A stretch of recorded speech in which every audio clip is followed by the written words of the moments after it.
I think it was about 5 years ago, I purchased my very first handgun, which was a Glock 19. But I had a lot of fears and reservations about actually carrying it inside the waistband in public. And fortunately, a lot of those fears were unfounded. I wanted to talk about inside the waistband everyday carry setups. And with that, I want to talk about different types of holsters, different types of belts, and different types of positions to carry them in. And then that way, hopefully you can watch this video and get a better idea of what might work best for you in your situation. When I first started carrying, I had these fears. When I was like 11, I had a negligent discharge in the house.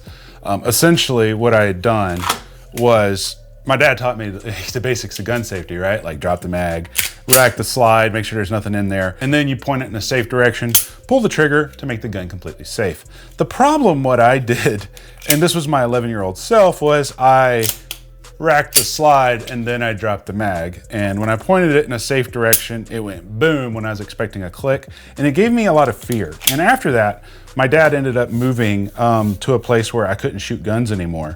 Because he was in the country before, then he lived in the city, and we didn't really go to ranges, we just did shooting outside. So I had a lot of fear from that, and I was never able to get over that fear until I bought my first Glock 19 in 2015.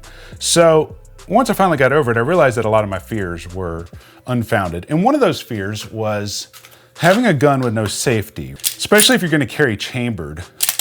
I felt like I might draw my gun out of the holster and start fumbling this around nervously, drawing it and going, oh, and then hit the trigger and pulling it.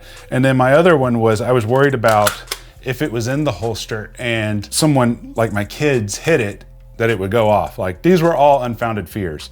And then I've learned, once I got proper holsters, that the holsters completely, cover the trigger guard. And when I first started carrying, I was afraid to carry with one in the chamber. And so what I did was I would have a full mag and I would carry unchambered. And I would have the trigger in the, in the cocked position. And so every night when I came home, I would check that trigger to make sure it didn't accidentally get depressed. After I did that for about 6 months, I realized that nothing was gonna happen to that trigger unless I put my finger on it. And I started carrying with one in the chamber. So if you're trying to get over your fear of carrying chambered, that's how I did it. But nonetheless, one of the biggest struggles I had, like I mentioned earlier, was how do I carry it? What belts work for what holsters work for what? And that's kind of what I wanted to go over today. So I wanted to show you some different holsters and different belts for different types of body types and different types of carry scenarios. So I have a few different belts here that we're gonna go over here in a little bit. Got a few different types of holsters. Now this is the main style holsters that I carry today. I call them appendix rigs. Some people call it like the sidecar holster. Some people call them married holsters because you have the magazine married to this position here. But when I first started carrying, I was carrying with this guy. So this is where I'm at now, and we're gonna go over why I love these types of holsters. These just happen to be tier 1 concealed. They are my favorites. They are a little bit pricey, but they are my favorites because they have really good lead times and their quality. I've never gotten a holster from them and had shoddy work slip through the cracks. And I've had that happen with other companies. So that's why I really prefer them. And for anything that you see in today's video, guys, follow the very first link in the video description. There will be links where you can check out the prices and buy some of these. And if you use those links, guys, that's how this channel earns money to keep going. We're not monetized on YouTube. So this is the first holster that I ever used. You carry this in about the 4 to 430 position. I'm gonna show you why I stopped carrying with this and why I carry the way I do now. And then I also have another holster that's very similar to it, called the Alien Shapeshifter. And before we go over everything on how they fit and how they conceal, I wanted to show you this holster a little bit. This holster, I believe, is about $75 or $80. I don't remember the exact price, but that's what I paid for it, I think. I bought this holster the same day I bought my first gun. I carried with this holster for approximately a year before I switched. And a couple of years ago, Alien Gear sent me this holster set, and I actually did a review on it. And I kept it because I knew I'd make future videos on it. They call it ShapeShift because it comes with everything that you see here, minus this shell. So it comes with one shell, and then you could take this shell, put it on here for appendix carry, or take it off and put it on here for outside the waistband carry. And then for outside the waistband, it has this paddle style holster. And then it also has one that goes through your belt loops in case you don't want to use it like a paddle style. It's very interesting and very adaptable. And I think if you're very if you're a big beginner and you just don't know what to do, I think this is probably the best starting point. If you know 100% that you're gonna carry appendix, then I would say get something like this. But when you're on the fence like I was when I started like this. But I think the coolest thing about this is the price. I believe I purchased an extra shell for a Glock 26. That's why you see that there. But you only get one shell. But I believe the price for all of this, minus that shell, is $100. Whereas this one is like 80 bucks. And if you didn't want all this and you just wanted to get this one's only like 55 bucks. And there are limitations to this kit, which we'll cover in a second. But I just want to show you that real quick. Now let's jump up and let's see how everything conceals, and let me show you the belts. Back up top. All right, cool guys. So that's the different types of belts that I tend to run. And then those are the different types of holsters that I have available to us to kind of test. Like I mentioned up close, you're only going to be carrying it in either the appendix strong side or maybe 4 o'clock position. Some people might carry differently, but I would say for about 95% of people that carry, that's usually going to be the positions they carry in. So with that said, let's kind of get all these rigged up. Let's see how they look and conceal. But more importantly than that, let's see how they feel, because it can conceal just fine, but if you don't feel comfortable, you're not going to want to carry it. So for those of you guys that have been subscribed for a while, you'll know my go-to is the blue Alpha Gear belt. Usually have it on like this. And then I typically always carry inside the waistband appendix with a mag carrier. And I do it like this for a couple of different reasons. The very first time I tried appendix carry, I had a holster that didn't have the mag carrier, and it felt weird. It just felt strange. I felt like I had this huge hump protruding out right here, and it just felt strange to me. It also kind of pulled my pants down like at an angle, and I just didn't like the feeling of it. And I almost completely swore off appendix carry.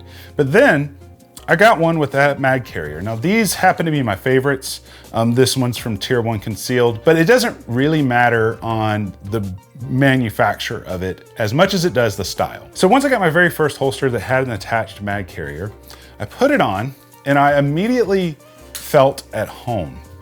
And I don't know how else to explain it. I guess the way I would explain it best is when you put your hands together, if you're right hand dominant, your thumb's gonna be on top, right? And it feels natural. But if you switch those and put your other thumb on top, it doesn't look any different, but it feels completely wrong when you switch your hands. And that's kind of the difference between a single holster for appendix versus the mag carrier for me. Because once you get this on, the mag carrier balances everything out. You have 2 clips right here, so nothing is moving side to side.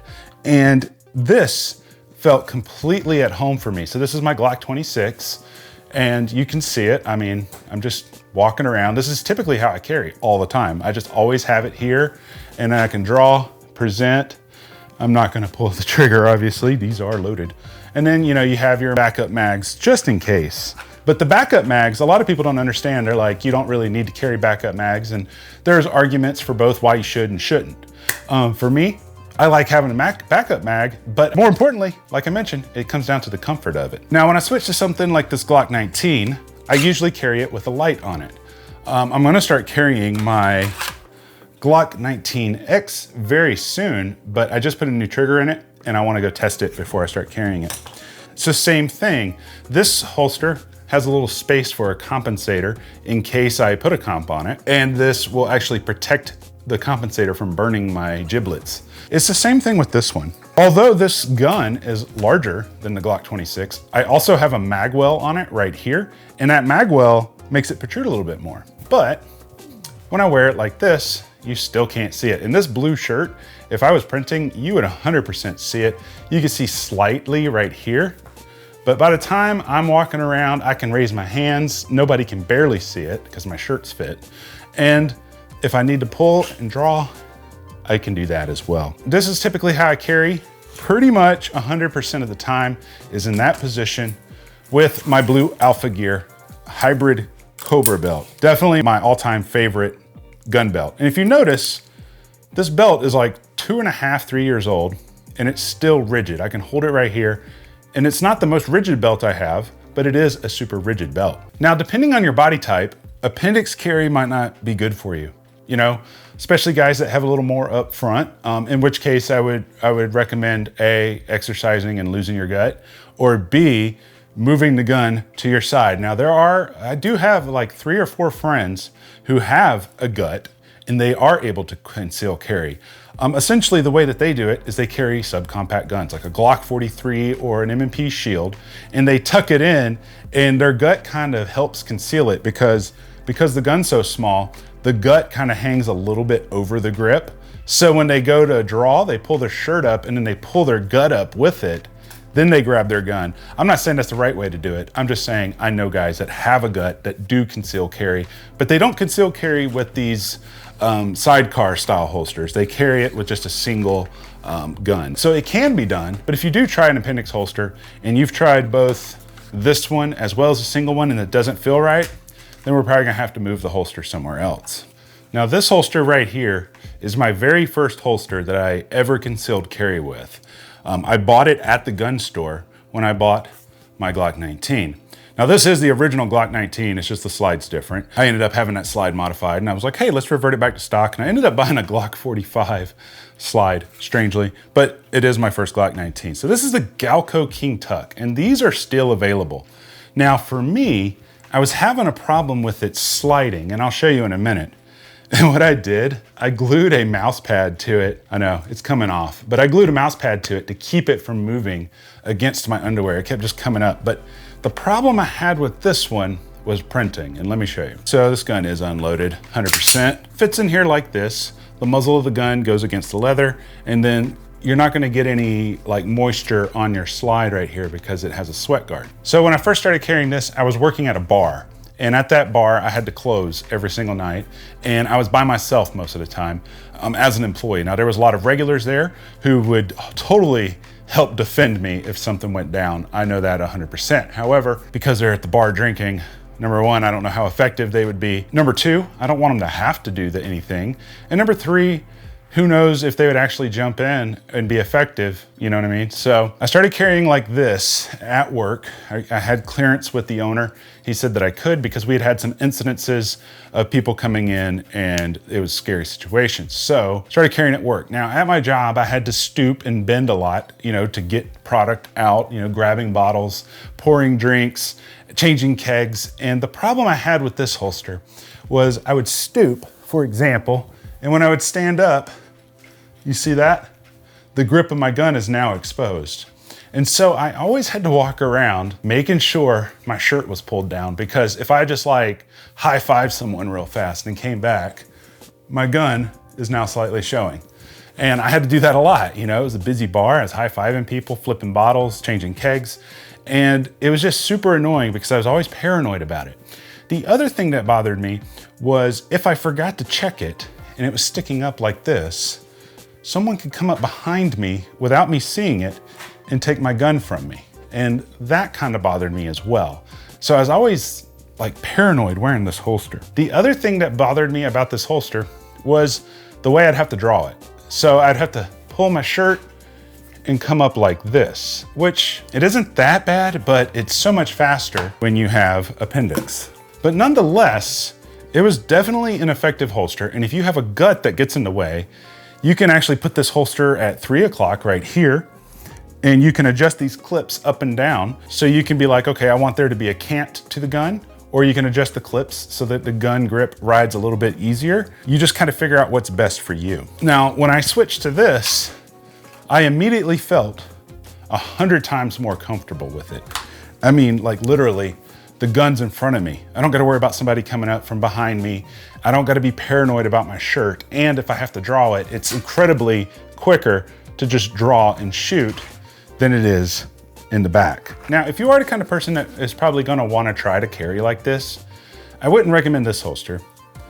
I would recommend this holster. I actually did a review on this holster a couple of years ago, and I really like it for what it is. But this holster, this is very similar to the Galco King Tuck, but it's made 100% better. This one is the Alien Gear ShapeShifter. And you know, like I mentioned, I'll have links for it and stuff in this description, but you can change the height of these clips so much easier, like I showed you. I thought that was a big deal. And so this one fits very much the same way. You still have the high sweat guard, and you know, your gun's still gonna fit almost exactly the same way. But this one, on the other hand, Yeah, look at that. I mean, it really prints. It doesn't suck in the grip enough. So you can see at this position here, like I look like I got some kind of thing sticking out of my back, and I'm just standing up normally. I'm standing up straight. It looks stupid. In order to fix that, we're gonna lower the clip down. So I'm gonna lower the clips down one more level and see if we can't resolve that. A little bit better. I mean, it still kind of sucks, but it's definitely a little bit better. Let's try lowering it down one more. Okay, so now we have it on the lowest setting. If this doesn't work, this holster is no good for me. But it's 100% better than it was, given I'm standing up straight. If I start bending, however, you start seeing it. Now, if I actually stoop to pick something up, bam, it's gonna do the same thing as the other holster. So if you are gonna be the kind of person that carries with one of these, you're gonna really need longer shirts than what I'm wearing. The reason I recommended this holster is because it comes with all the different variations. And at least for close to the same price as the Galco King Tuck, you can try appendix carrying. I'm not a fan of this appendix holster, but you can definitely try it. It works very much the same way. And it's not the worst appendix holster in the world, but it does conceal much better on my person. One of the problems that I have with it is the thickness of it, but it does work. Now this is a Glock 26 because I don't have it set up with a Glock 19. The Glock 19 will stick out more, but nonetheless, you have your holster and you can present. And this holster is very comfortable, even though it doesn't have a mag caddy. The thing I don't like about it is you can see how thick it is. Once you get the clip on it, it's just super thick. Whereas you can see like one of these holsters here, they just hide behind this holster. So I got the backs lined up. So for example, this holster here with this clip is about as thick as this is without a clip. So it's not quite, but almost. And then you also can try it. You can also carry it OWB as well. I'm not gonna put this on, but basically you could IWB, and then let's say you wanna take a class. In the class, they say you gotta carry OWB. Well, you just put this on. Now you got an OWB holster to take your class. A lot of classes don't like people carrying inside the waistband. So that's huge, considering you get all three of those for the price of one. Now let's talk about the belts. So those are the holsters, right? You know, there's different types of holsters out there, but they all kind of come down to be the same thing. Appendix, strong side, or 4 o'clock. There, you know, obviously you could ankle carry, but inside the waistband, those tend to be your different variations. It really comes down to what you're comfortable with and what works best for you, which is why I like the Alien Gear holster, because it gives you a chance to try them both for one price. So let's talk about belts real fast. So far we've been trying these holsters on using my Blue Alpha Gear hybrid Cobra belt. And the reason it's hybrid is because this side will fit through your belt loops. Most Cobra belts won't. I've had this belt for about 3 years now, and you can see it is still pretty darn rigid. It's not the most rigid belt. I have some that are like boards, but I like this. It's like the perfect flexibility. When you get them, they're a little bit stiffer, and then they break in a little bit, but they don't break in too much. There are some that are so stiff, they will give you a line across on your skin, indentions in your muscles and fat tissues because they're so stiff, and those are just completely uncomfortable. But this one, I really dig it. Now you might be saying to yourself, well, that's all great, but it looks super tactical and I like to dress nice at work and stuff. Well, then you have a couple of other options. So this is one from Core Essentials. I don't remember the exact model number, but it's gray. You can get it in different colors. You buy it, it comes in one size, and then you can cut it on one of these lines or in between the lines to fit. I mean, now this belt is really nice, but it does have some limitations, which I'll show you here in a second. This belt is also super rigid, just like, it's actually a little more rigid than my Blue Alpha Gear because I haven't worn it as often. I do wear it if I ever dress up, but I rarely need to dress up.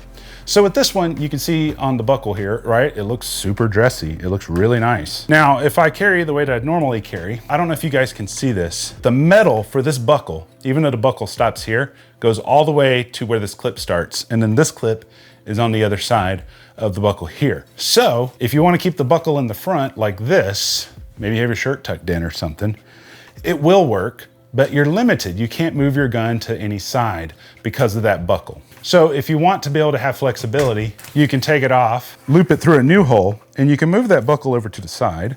And you can do the same thing with the Cobra belt as well. But this one, the Cobra belt gives me a lot of flexibility on, you know, the positioning of my holster, whereas this one is a little bit more restrictive. Now the problem is, now we're gonna have this guy sticking out right here, which kind of is a bummer.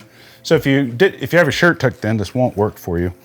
But if you like to wear your shirts untucked, Now you have flexibility. I can move my holster a little bit to the left here, or I can come back this direction and move my holster to find what fits me the best. The main benefit, I would say, to the core essentials over, say, the EDC hybrid is it doesn't look as conspicuous if you're the kind of person that has to wear your shirt tucked in. If you're the kind of person that just always has your shirt untucked, you're really not gonna notice a huge benefit from this one versus that one, honestly, like in regards to the way you wear it. The one benefit though is you can, with this one, let's say you get fat or lose a bunch of weight, you can order just the belt portion and keep your buckle. And it's only like 16 bucks, I think. I don't remember the exact prices, but I'll have the links there.